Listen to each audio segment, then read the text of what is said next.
the Oscars were announced last week, and sure enough, Timothée Chalamet has been nominated. It's actually a good thing that Mark is back on because we talked about Timothée Chalamet when he was last on here. We were both fans and just really excited about all the marketing campaigns that he was doing. He had just launched the Zoom video at the time, and that, prolonged campaign just ended up being, super successful, not just for the movie, which is crossing 100 million domestic box office, which is the highest for an A24 film domestically. And it's looking as if it's going to get up to 120, 130 million this week. But it's also successful in how he's been campaigning for the Oscar. And since then, he's won the Golden Globe. So that's, pretty cool. Did you see both the win and that he's been nominated for the Oscar, Mark? I saw the film and I saw the nomination, and Oh, I think nice. like to our previous discussion, I think it kind of makes a lot of sense. The marketing effort was pretty creative and it was certainly full scale. So I think to the degree that the Oscars or whomever recognize the effort that goes into marketing, I don't know about that, but they certainly made it pretty surround sound. And I think the marketing also sort of like reinforce the elements of the film that were its most compelling. Hmm. It was this story of like an underdog in the ping pong world, which are these like very, I don't want to say countercultural, but Hmm. not like very mainstream areas of affinity. And then I think just the breadth of the different sort of like channels that they were making use of, I think just lends to the idea that this is something that hasn't been done before. And I think Hmm. on some level that probably ends up, having some effect on the awards that it reaps. Yeah, I think a bigger thing here is that Hollywood insiders, cast and crew, everybody that votes for these awards are trying to send a resounding message that movie marketing, it matters, but also indie films matter, right? Like the fact that he put so much behind this to actually, put himself out there and like tied the success of the movie to like his success personally, and it actually ended up working, I think is something that people are like realizing, oh shit, like maybe this is something that we should be, focusing on a little bit more than like we would like to. Obviously, there's a lot of hubbub happening in Hollywood as they kind of figure out like where the profit centers are. Like, is it still the movies? Are the stars worth, paying for as much as we're paying for them versus like the cast and crew?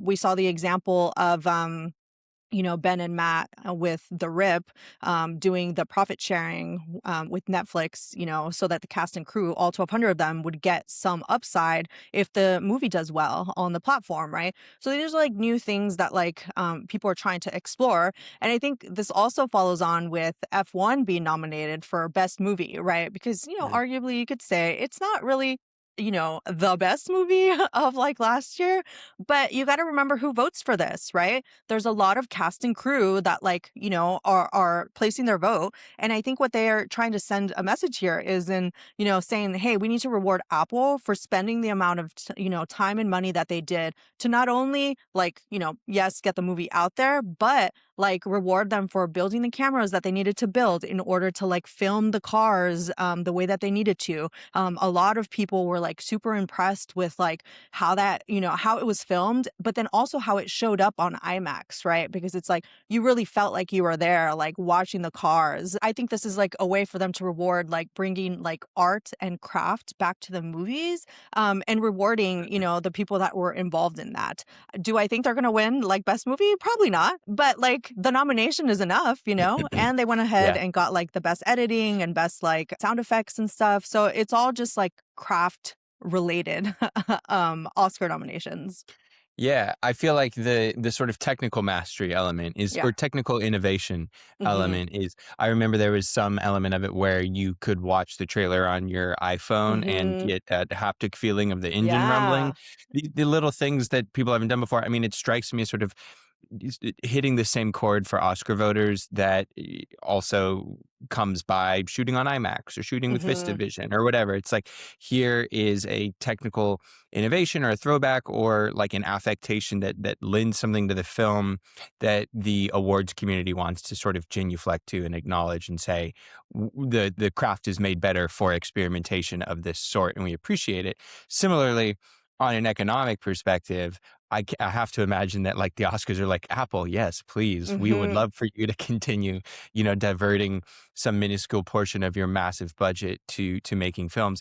And I was remembering as you were saying, I remember Apple either won Best Picture or more likely was nominated for Best Picture with Coda. And Mhm. just for the number of films that they've put out there, their representation in awards categories, they're punching above their weight Mhm. on some level. And I wonder if that's still them trying to figure out what's going to be our sort of like differentiator from Mhm. standard films.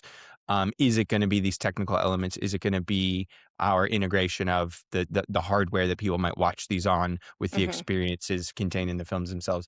I don't know, but kind of Apple's streaming and film ambitions have been like a little bit questionable up Mhm. until now. Like, it's like, what are they getting at?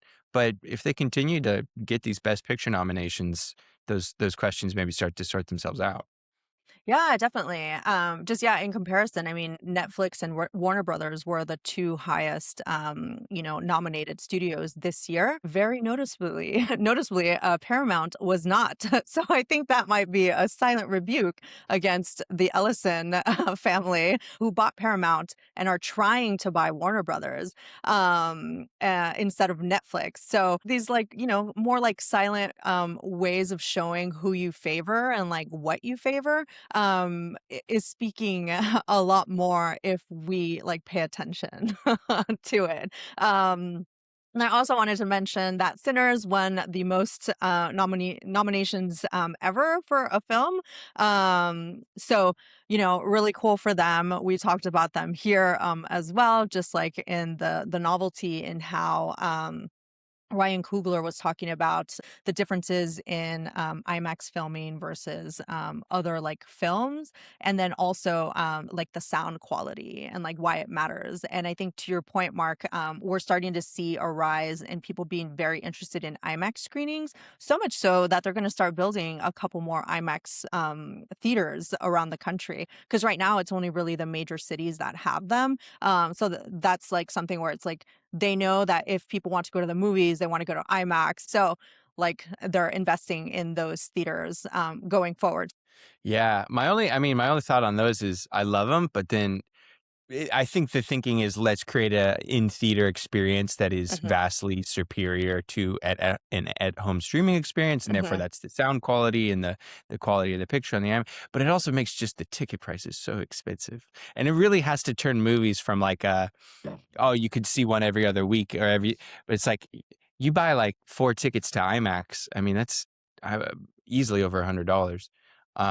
So But that's my people only aren't concern. buying, yeah, but people aren't buying movie theaters, movie tickets to begin with. So if Yeah. it becomes more of a like an experience of like, hey, we're investing in this, you get more comfortable seats, you get a big ass screen, Mm. you get better sound quality. Maybe they start, thinking about how to entice people a little bit more with different like food options and other like experiences at the theater. Maybe that's a way to balance it out. But yeah, I mean, overall, I think movie tickets are just in a slump overall. So, this is a way to kind of counteract that. Yeah, I mean, sorry to go on about it, but it strikes No, me as yeah. similar to what we're talking about with airlines a little bit, where they're sort Mhm. of making greater profits by selling more premium tickets kind of thing. And Mhm. it's like, okay, not necessarily fewer people are flying per se, but costs are rising. And so they need Right. revenue to increase. And so they're saying, we're going to sell add-ons and premium seats and have the per seat price increase. And that will Mhm. continue to have this model remain viable. I think on some level, theaters are saying the same thing. If fewer Mhm. people are coming, how can we charge more per seat? Which I Mhm. understand that the calculus of keeping the theater model alive. But I'm not like a super theater guy, but I do like Mhm. to see a few movies in theaters a year. And I'm like, Yeah. man, it just gets a little pricey, and it could have a Yeah, yeah. dissuasive effect depending on how ardent your zeal is for watching movies in theaters. Yeah, I definitely think that they need to come up with like a new thing. Maybe it's like doing price changes depending on like is it the first weekend and then you start lowering it as it like it's been in the Dynamic theater pricing. longer. Yeah, Yeah, yeah. right.